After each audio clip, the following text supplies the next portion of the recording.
Before we get to this week's episode, I want to take a moment of appreciation and give a big, warm shout out to our newest patron, Megan O. Megan, thank you so much for supporting the show. I am sending you a virtual hug right now, right as I'm speaking, and I know you can feel it.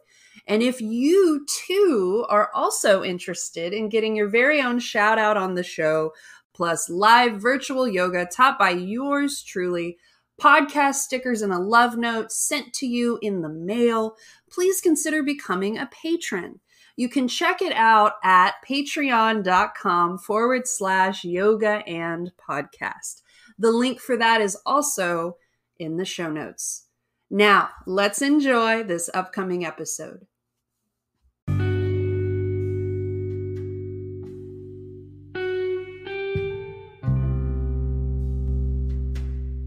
Welcome, friends, to the Yoga and Podcast. I'm your host, Ashley Weber, a yoga and Pilates teacher who is living and learning every day here in the lovely Austin, Texas. And I am consistently curious about all things yoga and.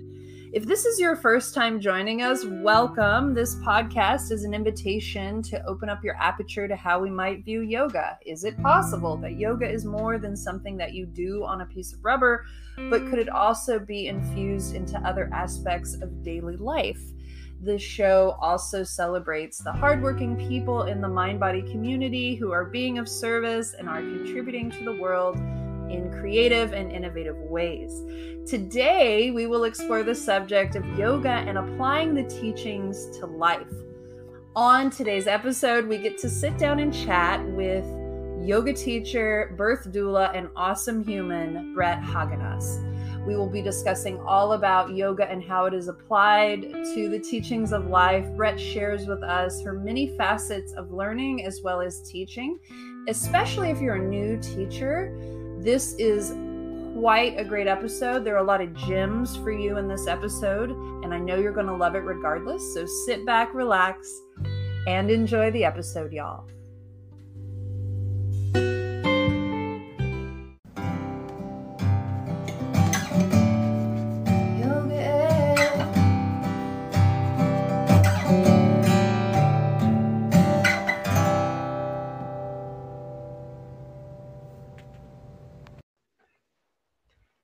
Joining us on today's episode is birth doula, yoga teacher, and yoga teacher trainer based in Austin, Texas, Brett Haginas. Hey, Brett, how are you?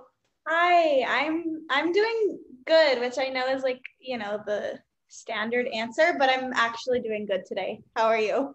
I'm doing really good, and I'm so happy you're on the show. I've listened to you on other podcasts. I've been blown away by just you and what you have to bring to the table in the yoga world. And I just know about you in the community. I know about you through friends, and it's really exciting to get to know you more in this platform through this avenue of literally interviewing you. So thank you for taking time out of your day to be here. Of course. Hopefully I live up to the expectations. Oh, just be you. Just be you. I'm excited too, because I'm a fan of your show. So. Oh, thank you. For those who may not know you yet, would you like to introduce yourself a little bit more? Tell me who you are, what you're about. Yeah. So my name's Brett. I live in Austin. Like you said in the introduction, I'm a yoga teacher and a birth doula. My backstory, I've always been a mover of sorts. Primarily growing up, I was a competitive dancer. And when I turned 18, I kind of left that world behind and transitioned into yoga. So I've been practicing yoga since I was 18 years old. I've been teaching for about 7 years. And I'm also a birth doula. So most people ask, okay, what does that mean? Most people hear the word doula and they think of like a fairy who pulls out babies in a forest or something. And that couldn't be further from what I do. So I'm really a support system and an advocate for people as they move through the reproductive journey, more specifically through labor, birth, pregnancy, and postpartum. Very cool. Yeah, and what I found really interesting, you mentioned on another podcast that I listened to, was there's all different kinds of doulas, which I had no idea. I thought there was just one kind. There's like period doulas. There's just like an array, and you're a birth doula. Mm-hmm. So the word doula can be used interchangeable as a birth worker, but really doula work spans across the entire landscape of reproductive health. So from postpartum to periods to menopause to abortions to fertility to loss and stillbirth, it really, gender transitioning, everything, it covers the full scope of the reproductive journey. Wow, that is so cool. This is random, but what kind of competitive dance were you doing? So modern, like, oh, cool. jazz, mostly. Yeah. Cool. So let's talk about you and your yoga career, because you are quite a yoga teacher. You're very, you do all kinds of mentoring and teacher trainings. You do all the things. What was it like transitioning your business from teaching yoga in real life to teaching it online, referring to 2020? We all had to do that, right? I think I was a little slower to transition online than most people. Whereas, maybe like by March 15th, I saw some of my friends already teaching online classes and like getting Zoom set up. I was like, y'all are crazy. I'm going to sit on my couch for 2 weeks until we're back into the normal world. I don't need to set anything up online. I'm going to be back in the studio, by the end of this month. And once I saw kind of how the government was handling things and that, okay, I might be in my house for a little bit longer, I did start to transition online, and it wasn't too scary for me. I know a lot of people had some fears of like, how can we teach such a personal practice online? Luckily for me, I had been teaching in an online space for years. I've had experience with that, but it has been really interesting to navigate holding space for people online and creating classes that are intentional and not just like, turn your camera on, do a workout, turn your camera off, bye, see you later. So it's just been interesting, right? And also as human beings, we're incredibly adaptive. So it's just been nice to see like how we can grow and do things that maybe we wouldn't have been able to do in person online. Totally. I completely agree with you. I thought, oh yeah, in 2 weeks, we're all going to be back in the studio. I will say, being forced to do all this online, what a time saver it's been, because you don't have to travel anywhere. You're just in like, I would be prepping my dinner like right before I would teach, and then I would teach, and then I would like go back to my kitchen and make my dinner. And it's just so mind-boggling, like how much time you save when it's just a screen. It is tricky with the holding space, and we'll talk about more. I'm going to ask you more about holding space later, but you made it, but you adapted. You're like, oh yeah, I'm just gonna. It was bizarre, like you're saying. Like I would teach, and then I would close my camera, and I'm like, oh well, I'm back in my kitchen. It's just bizarre. It is.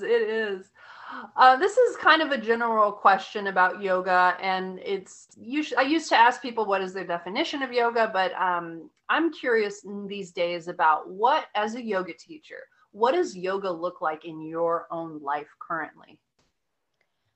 My practice has changed a lot over the past year that we've been in our homes.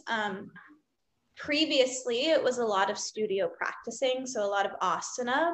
And while I do still practice asana a couple of times a week, these days my practice looks more like reading the Yoga Sutras or the Bhagavad Gita, things that I may not have had as much time to do previously when I was moving so fast. And the main practice that is so dear to my heart right now is bhakti yoga. So I do a lot of like mantra and singing and chanting, as well as pranayama. So I'm really diving into the other 7 limbs of yoga. Not that I didn't do that before, but in a different way. It's been really nice. Do you have a harmonium? Is that what I saw on Instagram? It's right there.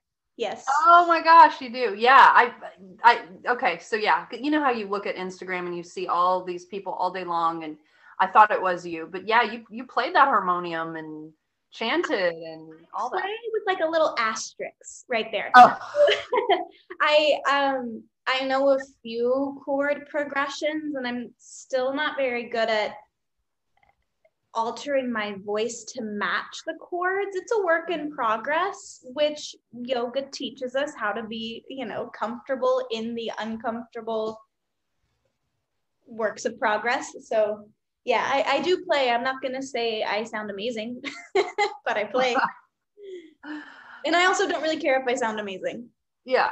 You're not attached to it. Okay, cool. And I think it gives freedom to students also. Like if the teacher doesn't sound like, Lady Gaga, then they don't have to either.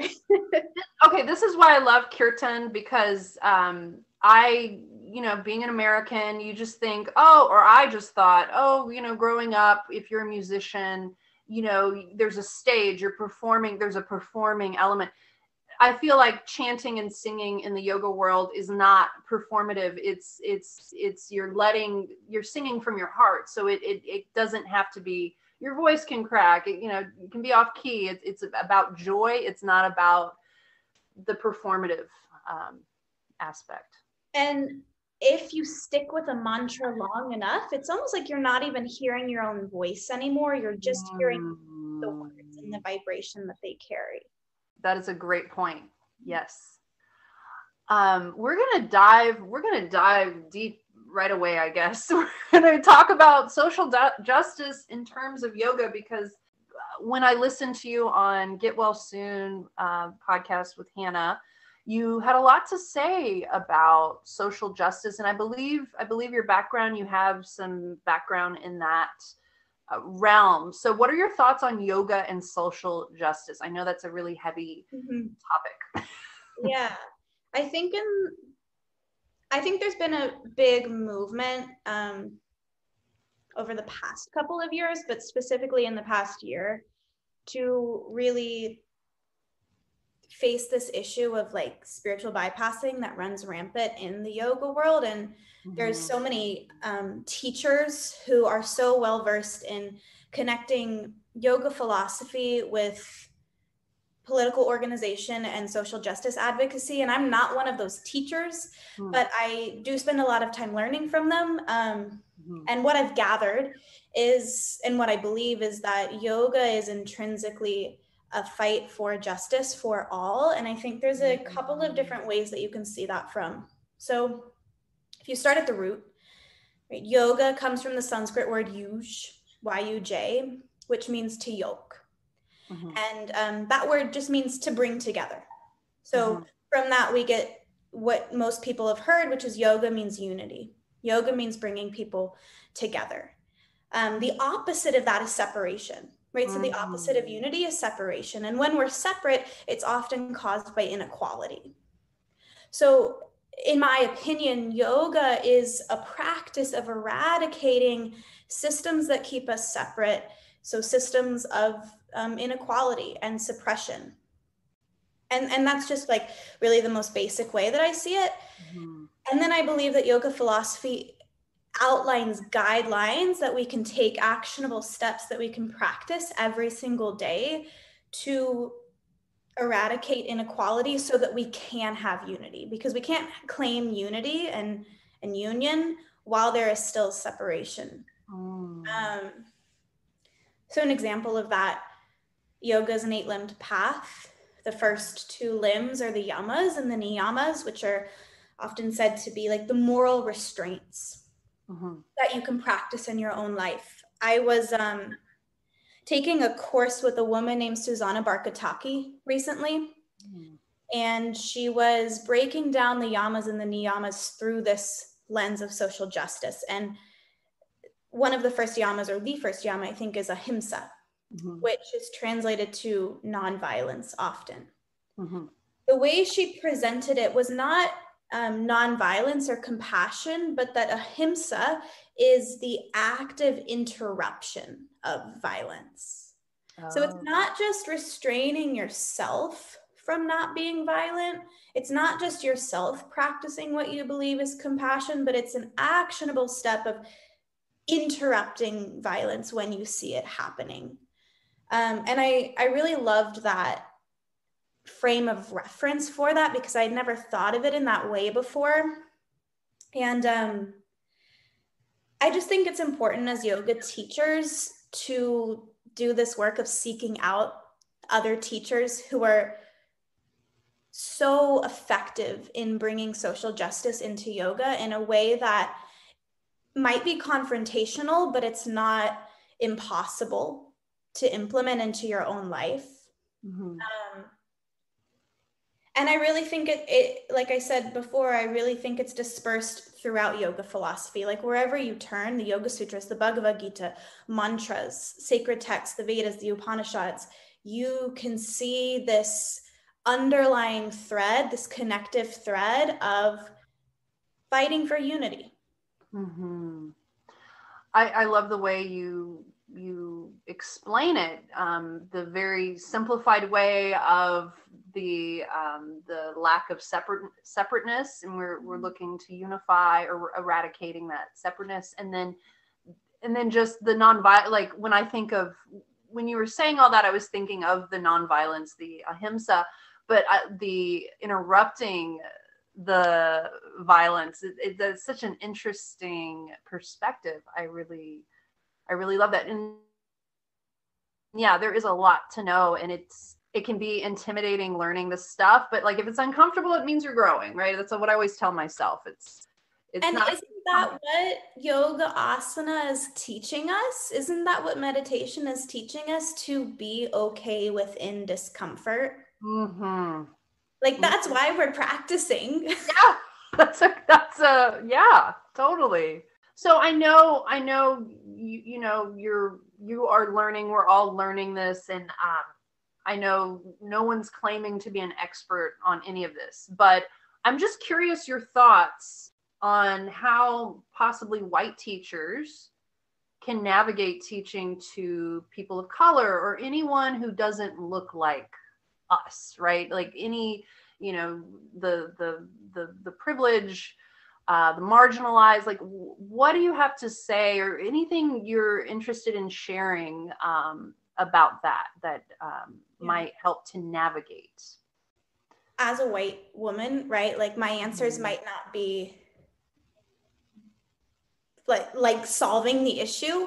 These are just my thoughts on it. And I'm not alluding to we're going to solve this for sure today on this podcast, but just like those of us who might be listening who are just curious, like what might be something.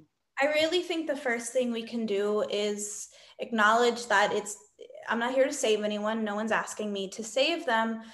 But what I can do that will be effective is aligning myself with the movements that are fighting for all of these groups, right? Whether it's color, Black Lives Matter movement, Indigenous people, immigrant rights, trans people, LGBTQ rights, like larger bodies, anyone. If I can just align myself with the movements that are fighting for them, I can learn from those movements, I can support those movements. I think that's the best way to really be not performative, but continually show up if we're invested in, the movements that are going to support people.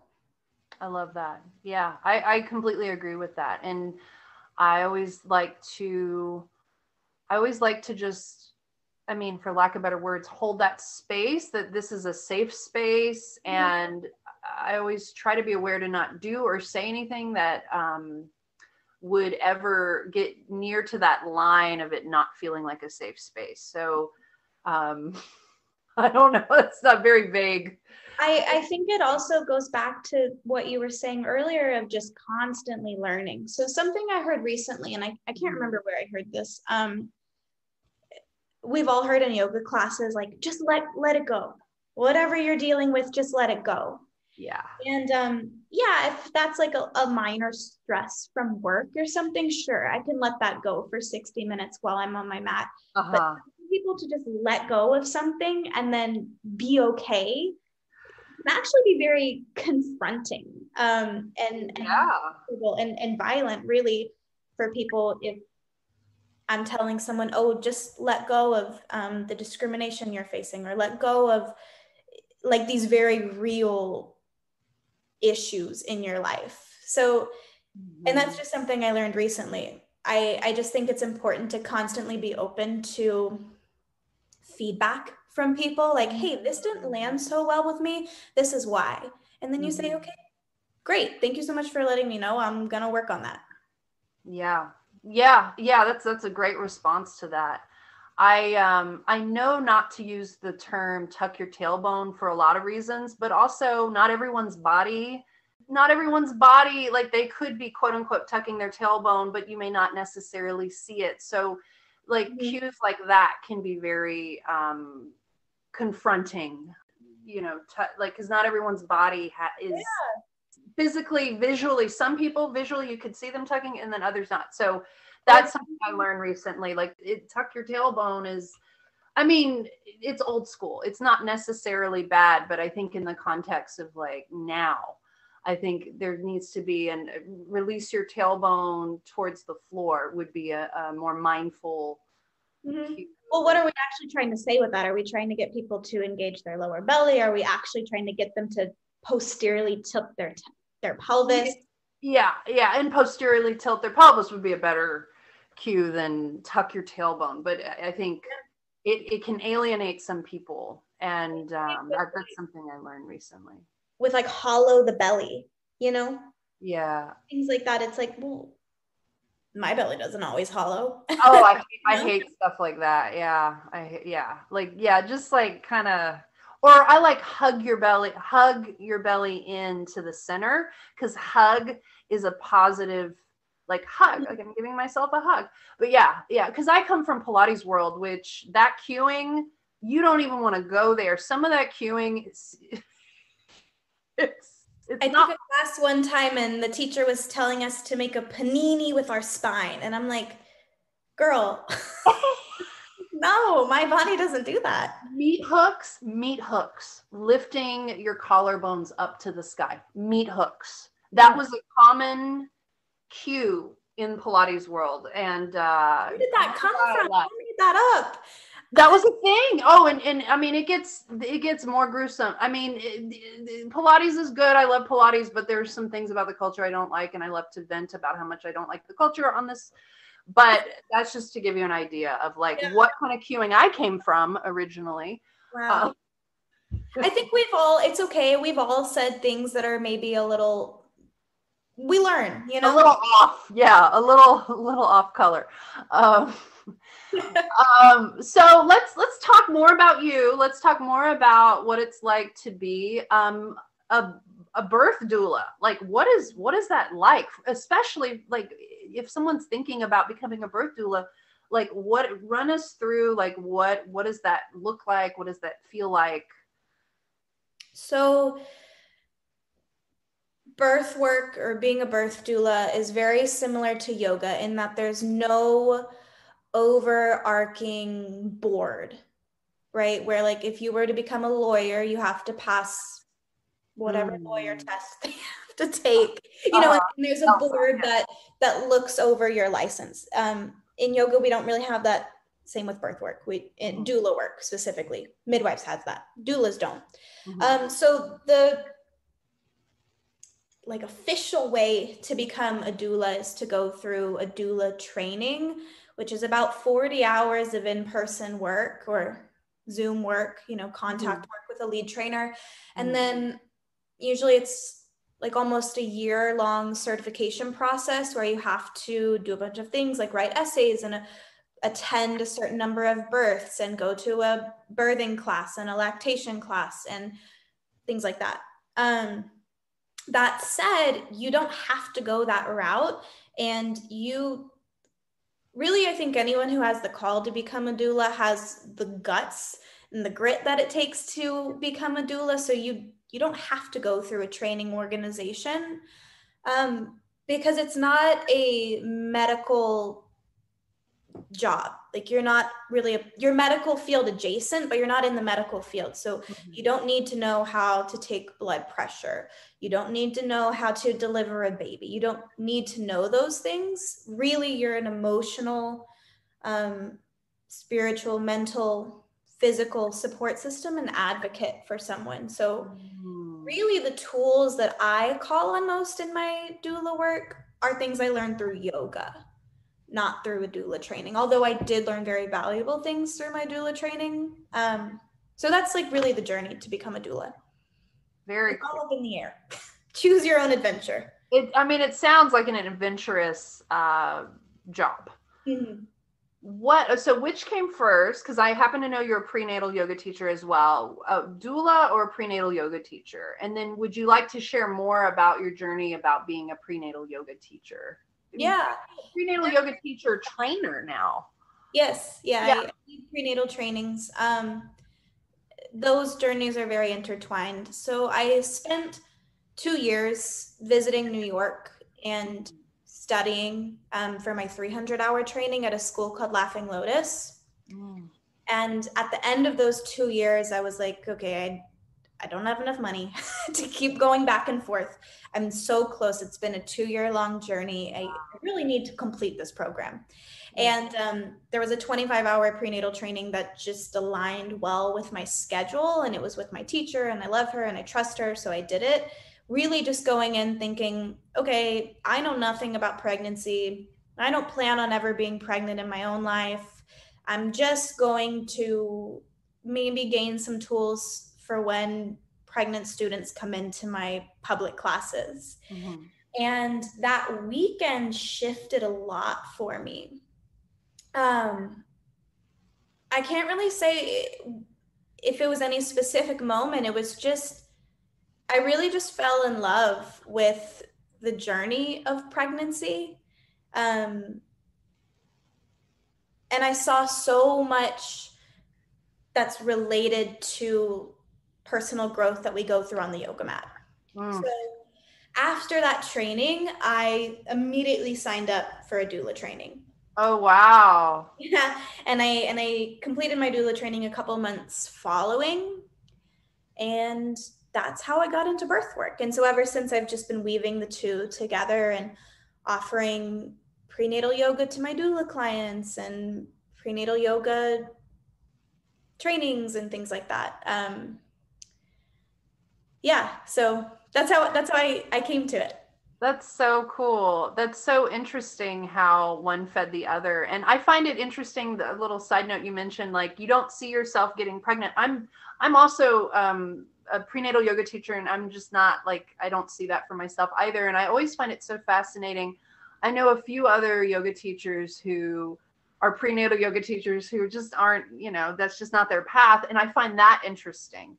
And I think it's just appreciating the female body and like what it can do is maybe the fascination and wanting to support women, even though you may not necessarily see that for yourself, like experiencing that like on a personal level.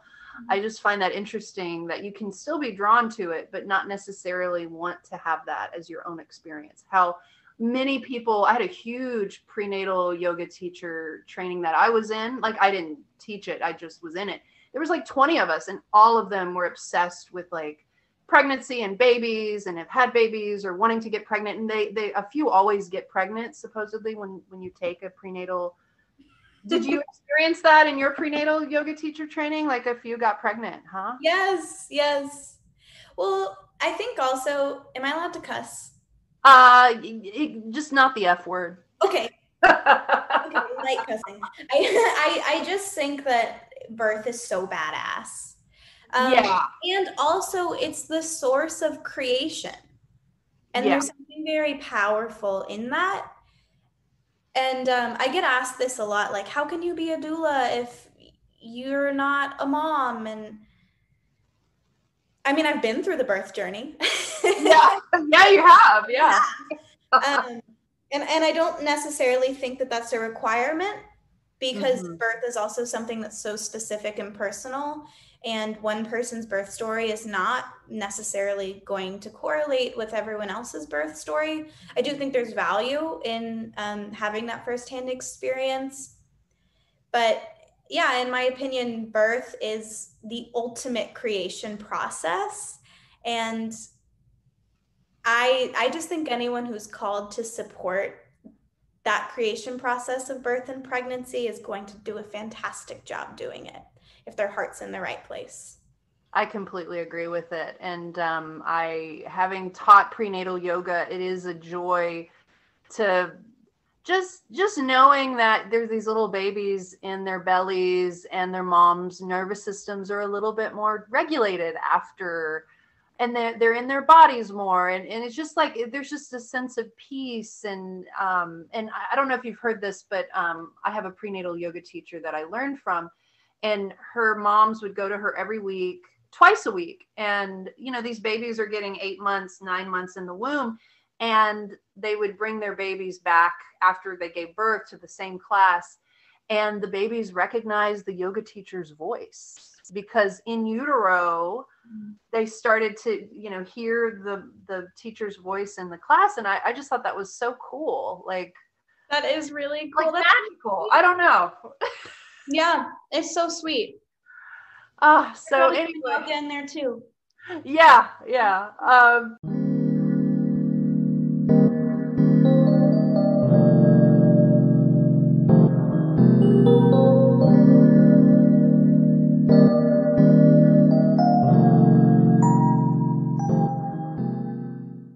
Welcome to the Spotlight Corner. This segment highlights Black, Indigenous, people of color, and or LGBTQ plus individuals, community, businesses, and organizations, specifically in those areas. And in no way is this a paid advertisement or a sponsorship. It's simply people who I think are awesome and would like to show my support and hope to inspire you in supporting them as well. Lately, I've been taking virtual dance classes. Workout with Erica Nix. Oh my God. Cardio, aerobics, dancing. I have been somewhat resistant and self-conscious always about dancing. But Erica makes this so fun that the time truly flies when I take her classes. You learn a little bit of every dance move. You learn how to protest cheerlead. She teaches you how to rave. You learn how to dance to the song called Bubble Butt. Personally, these classes have been so good for me. I sweat, I get my heart rate up. Erica is such a knowledgeable teacher, great instruction. She's also really fun and doesn't take herself too seriously, which I think is a really awesome bonus. Dancing is so out of my comfort zone, but I'm in the comfort of my own home with these virtual classes, so learning how to dance has not been nearly as intimidating as going to a studio and trying to find my rhythm. Also, if you've been feeling disconnected from your LGBTQ plus community like I have, it's a great way to stay connected to like-minded people. I also would like to give props to Erica because she has been teaching these classes in the community for years in Austin. She holds a safe and fun space for people who may not always feel comfortable or even welcome in a traditional workout environment. If you would like to check out Workout with Erica Nix, I'll put her info in the show notes. She has a Patreon, patreon.com/workout with Erica Nix. It's very affordable, quite the steal actually. And I hope you feel inspired in supporting what Erica is doing. And I know you will have so much fun working out with her. And to be honest, we need as much lighthearted activities as we can get these days. So I hope to see you in class soon. We're just going to kind of jump around to, because you do so much. What led you to becoming a mentor and becoming a teacher trainer? Like, what was that path for you? I've always loved teaching.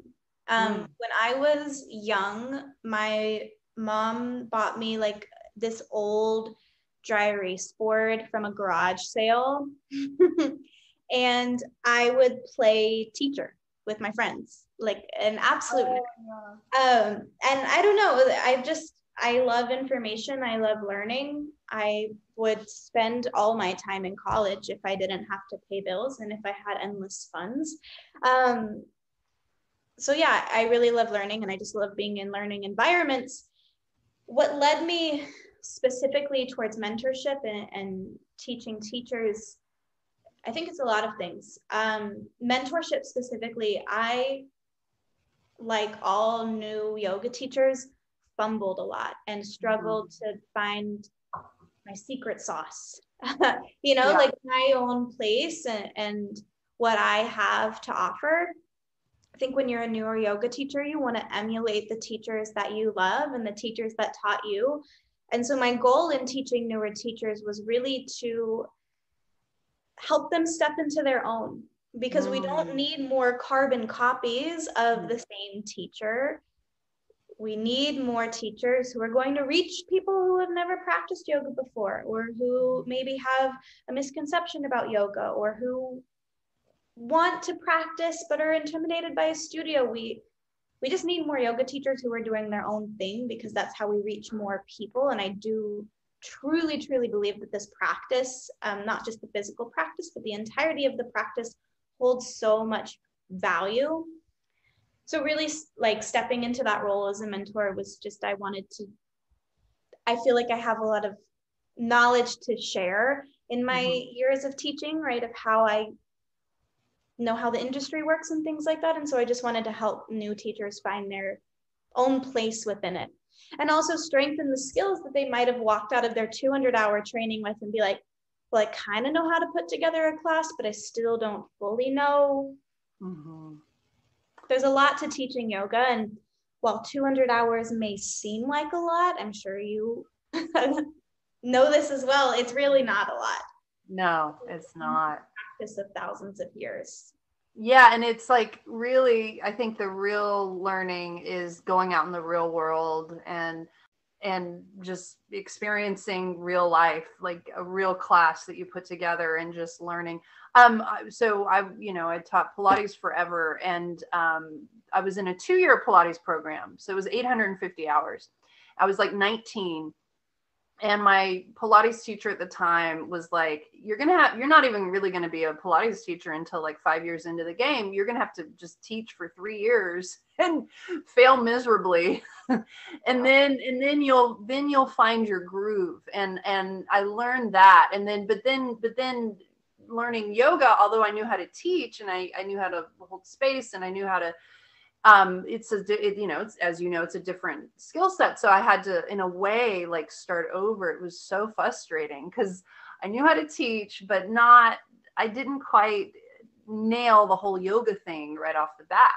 Like I would think mind body. I feel like I'm talking a lot about myself today. Okay.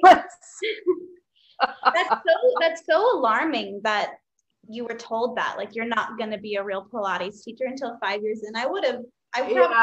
She had a lot of tough love. She like made me cry when I graduated, like not in a good way. I don't do a lot of tough love. I don't do well with those teachers. I'm like, you scare me. Yeah, it was good for me, I guess, because it's made me who I am, but it wasn't like yoga. Probably cut that part out. People who might be on the fence about, they've been teaching yoga for a while, they're just a yoga teacher, and they might want to get into becoming a mentor. They may not be sure how to approach that new avenue and or becoming a teacher trainer. What advice would you give to those people? I think it's important before you step into a role of mentorship to ask, have I had mentorship roles in my own life? Like, who can I go to as a mentor? And if you haven't had that experience of maybe a more senior teacher who you feel like you can go to and learn from, and not in a culty way, but sit at the feet of them, right, and learn from them, seek that out and get that experience in your own life and then move forward. I'm a big believer, we say a lot in yoga, like, be a forever student. I'm a big believer in integrating something in your own life and your own practice and then going out and sharing it. And same thing with teacher training. I always say this to teachers who want to cross that threshold into teacher training. It's one thing to know information. It's a second thing to be able to deliver that information in a way that's digestible, in a way that's accessible, in a way that's compassionate. Similar to mentorship, I think it's really valuable to observe other teachers who have been doing this for a really long time first. Kind of, peek behind the veil of what actually goes into teaching teachers. That's great advice. Yeah. And that's some good like little nuggets of information to kind of get the ball rolling in that direction, if that's something people are maybe listening who might be curious about. So you touched a little bit on that you do mentor people and that it's about them finding their, I guess for not exactly quoting you, but I gather their uniqueness, like highlighting what brings them kind of their teaching special or what makes them unique. But is there any other advice or common advice that you give your mentees? I said earlier, like, we don't need carbon copies. I'm not mentoring people to be a carbon copy of me. Yeah. Because we don't, you've got me, you don't need another me. Yeah. Yeah. And I think that goes for everyone. But there is something to, before you figure out who you are, you have to figure out who you're not. I think at least within teaching. So try on different hats. Do I like more of like the power style of teaching? Can I show up in a really energetic cheerleadery way? Or am I more of a teacher who's softer, more gentle, more invitational in the way I teach? Do I want to teach full asana, or do I want to weave in philosophy and subtle body work and breath work? And there's so many ways to be a yoga teacher. And I think in the first year or two, it's such a great time to experiment and explore and try on different hats and see, okay, this doesn't work for me. I'm glad I tried it though. Wow, I really feel called towards this. I'm going to follow that line of curiosity a little bit more. I love that. And I love how you're promoting teachers to just be authentic and to be real, and to be real. I feel like when you mentioned the softer, gentler approach, like that is so who I am as a teacher, like 110%. Like I'm a yin yoga teacher, like that's just who I am. And I felt like when I first got certified, that wasn't very valued as much. And it was more valued to be a power teacher. And I tried so hard to be that high energy power, but like my natural rhythm is just like this slower, chill, like it's just it will always be a slower rhythm. And what's so weird, because I think also as a teacher, over the years, your teaching does change. I've really nurtured that slower side of my, that calmer, real steady, slow movement side of myself. And I've taught that way a lot. And I've now started to swing towards a little bit really loving teaching a slightly faster pace and teaching climbers yoga. But I had to honor and get real that I am not a power yoga teacher. So quit acting like one. Because this is not being authentic. And that's a valuable point too. Who you are and the teacher that you are today is probably not going to be the same teacher that you are in 5 years. So also allow yourself to evolve and to change. I went through a similar journey where in my first couple of years, I taught more intense vinyasa classes. The music was louder.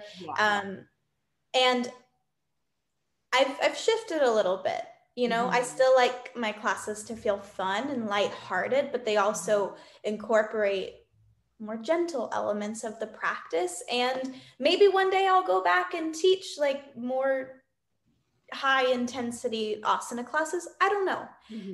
I think it's important as a teacher to check in with yourself regularly and also ensure that you're practicing on your own, which is hard. But what's taking place in your own practice, and could that maybe inform your own teaching?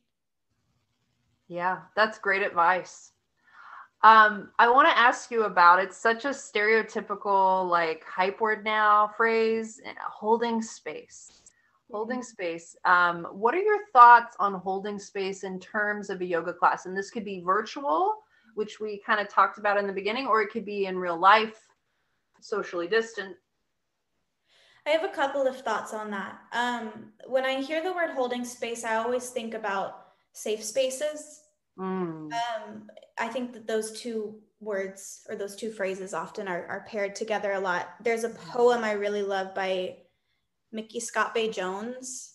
It's called An Invitation to Brave Space. I think that's what it's called. And really what she's saying is, let's stop claiming that we are able to hold a container of safe space, because that implies that we have control over the space and we're able to keep it safe all the time. And that's just not true, because we also don't know what's going on internally with people. Instead, reframe, and I'm totally paraphrasing her poem. I highly recommend looking it up. An Invitation to Brave Space. She says, let's instead reframe it and call it a brave space. So a space where we can show up in our full humanity. We can make mistakes. We can be lovingly held accountable for those mistakes. We can be a human being and know that we're in a space with others who are also in that human journey with us. So I really love that reframe when talking about holding space, because as a yoga teacher, I can never guarantee that the class I'm holding is safe for everyone. Similar to what we were talking about at the beginning of class, like my lived experience is completely different than someone else's lived experience. So what might feel safe to me may not feel safe to that other person.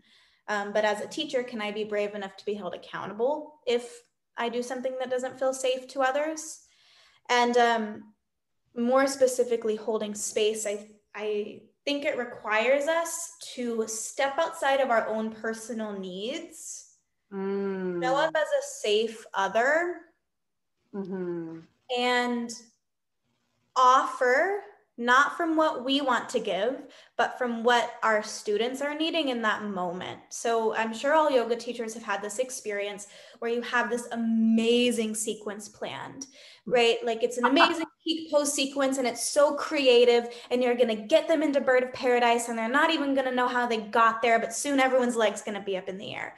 And then you show up and that's not the population, or that's not the class that the population you're teaching needs. Maybe it's a lot of people who have super high intense jobs and they don't need a high intense class. Or maybe it's a lot of beginners and you don't want to give them this crazy, pose that could potentially hurt their shoulder if they have shoulder injuries, things like that.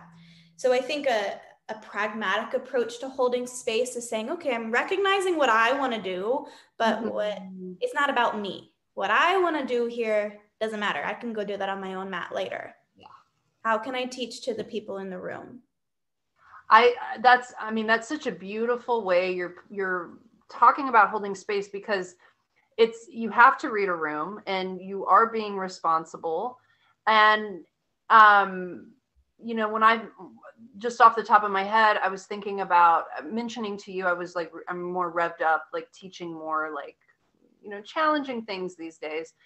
And a great example of, to your point, I was all revved up on this sequence that just was like, oh, they're going to love it. And then I realized when I walked into the room, not only was reading the room, it was like, oh yeah, this isn't, people want to chill. But the class title was not, it would not be appropriate to teach this work in a more like stretch and breathe kind of class. And I had to check myself. So we can know this, but I think over and over throughout our lives as a teacher, sometimes it's just easy to get kind of excited and revved up and forget. I love the paradox of how being a yoga teacher, it's not about you at all, but it is about you. Like you are leading the class. So it's like, it's about you and it's not about you. It's such a weird feeling. Also, I loved how you were talking about that holding space. It doesn't necessarily mean you're not in control. And I think that's my beef with the term holding space, is that presumption that I'm going to hold space for you. Like there's something presumptuous about it. Like on one hand, I love what holding space is about, but I think on the other hand, there's something negative about it that I couldn't really pinpoint until you mentioned, like, we can't control everything, and acknowledging that. Yeah. And it's hard work to hold space for people without interjecting our own needs, our own narratives onto them, and just let them have their own experience. And I really don't even know if that's 100% possible, just knowing the nature of human beings. It's also really complicated because your personal needs do have to take a back seat for a moment. And I think that speaks to the necessity of a sustainable self-care practice for yoga teachers, especially if you are teaching tens of classes a week. That's a lot of giving and putting your own needs on hold temporarily. So please make sure that you are also pouring back into yourself, because that's how burnout happens, in my opinion. That is such great advice. And I don't feel like people acknowledge that enough. That as a teacher, you do actually give a lot. I don't feel like people ever really talk about that part of it. I agree, because I think I hope all yoga teachers teach yoga because they're passionate about it and they love it. And I think there's this idea that if you're doing something that you love, you can't get burnt out because you love it. And that's just not true. I love everything I do, and I get burnt out a lot.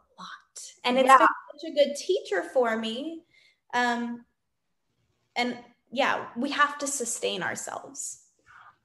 This is great advice, great reminder for us all, for myself included. Same thing. Like I love all the stuff I do, but throughout my life, I've burnt myself out so much. And I feel like society wants us to burn ourselves out. I think it sets us up for that expectation of, I think it's shifting, but that was the message. And if you grew up like around workaholic people, it's expected. Oh yeah, you should do. That's what's valued, right? In Western culture. It kind of goes back to what I was saying about the power yoga teacher thing. Like I wanted to be a power yoga teacher so bad because I felt like that was like what people valued. And, I'm not working hard enough if I'm like a yin teacher. But I had to get over that and realize really teaching yin can be much harder. Because you can't just fill the space with anatomical cues. Well, you know what it is? It requires being uncomfortable. Are you okay with being silent? Yeah. Teaching has been a lot of dead air. Yeah, very enlightening for me. As someone who loves to talk and move, I love teaching and practicing yin for that reason. I agree with you. And I will say, even though I love teaching yin, it is, to your point, it is still, to this day, it is challenging, especially like if I'm uncomfortable, like if I'm extra tight and I have to just shut up and let people be in their own experience. Because I know my students love silence, and I have to just, Okay. How do you integrate the sutras and other yoga philosophy into your yoga classes? Going back to what I mentioned earlier, I think before, and this is something I've had to learn personally, I'm the type of person where if I learn something once, I immediately want to turn it around and teach it. And so I've having like, Brett, slow down, sit with the information first. So naturally for me, I've spent years now probably reading the Yoga Sutras and studying those texts. And I think I've developed a way that I'm able to weave it into practice without making it feel overwhelming or like I'm speaking another language or like I'm asking people to levitate in their seat. And also, I think it pays respect to the roots of the practice, because the roots of the practice were not down dog and chaturanga and side plank. Those are much more modern inventions and technology within the yoga practice. So for me personally, it's really just sharing something that I'm so interested in, which is yoga philosophy, and also recognizing yoga is not just movement. And so I like to sprinkle in just little drops. There's not a lot you can do within a 60-minute class, but I like to just plant little seeds. Here's just a little bit, a little nugget. Chew on it, see how let it percolate, Digestible. Mm-hmm. Yeah, I like that. And it sounds like relatable, digestible, nothing too like. Yeah, and that's another piece of integrating the teachings first, because, you hear Yogas Chittas Vritti Nirodha, right? The second Yoga Sutra 1.2, which is usually defined as yoga as the cessation of the whirlwinds of the mind. Mm-hmm. Just on, the first time you hear that, you're saying, okay, is yoga asking me to stop thinking? Because if it is, I don't know if this is right for me. And then upon sitting with it and digesting it, you might be able to say, okay, it's not asking me to not think. It's saying yoga is taking a pause, stepping outside of the tornado in my mind that's spinning me out of control and making me think absurd things. Okay, that sounds a little more reasonable. And then you go, to Yoga Sutra 1.3. When I step out of that whirlwind of my mind, I am who I truly am. Okay, I don't have to identify with that crazy story I'm telling myself in my head about how everyone hates me, So really, this is a long-winded way to just say, I think demystifying these teachings is a way to make it accessible to the modern person. Yeah, because it's all translated, so you have to kind of, and it's a lot of information, and yeah, no, I love when you read the first translation, you're like, I don't know about this, and then you get a little deeper into the description and the applicable action steps, and you're like, okay, I see how these teachings are still relevant and have hung around for a couple thousand years. Thank you so much for going into just all the facets of your teaching, your doula work. It has been so fun to get to know you and to have you on the show. Where can people find you?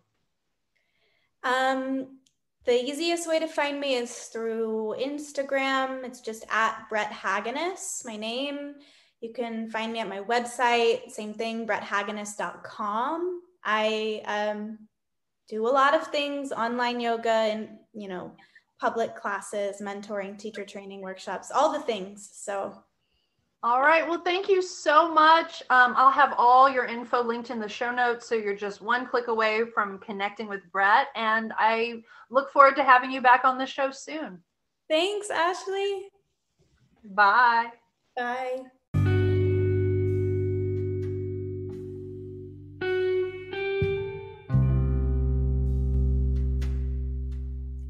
I hope you enjoyed today's episode about yoga and applying the teachings to life with the knowledgeable Brett Haginas. All of Brett's links are in the show notes, so you're just one click away from connecting with her, and may I recommend that you do. If you liked what you heard, please share the show with your friend. Word of mouth is the best way to advertise, so thank you in advance for spreading the word. Please consider joining our yoga and podcast Patreon. There are great member perks such as live virtual classes taught by yours truly. You will receive a shout out on the show, an episode dedicated to you. We also send you podcast stickers and a love note in the mail upon signing up as a thank you. You can find out that info in the show notes as well. If you would like to leave a review for the podcast, please leave us a glowing 5-star review on Apple Podcast or wherever you listen to your podcast. Our email is yogaandpodcast@gmail.com. The and is spelled out YOGAAND podcast@gmail. And please let us know if you have any specific topic or guest requests for future episodes. Please follow us on Instagram. Our handle is also Yoga and Podcast. The theme song is by Ali Holder. Sound engineering and mixing by Bentley the Cat. Guest booking and social media by Chloe the Kitty.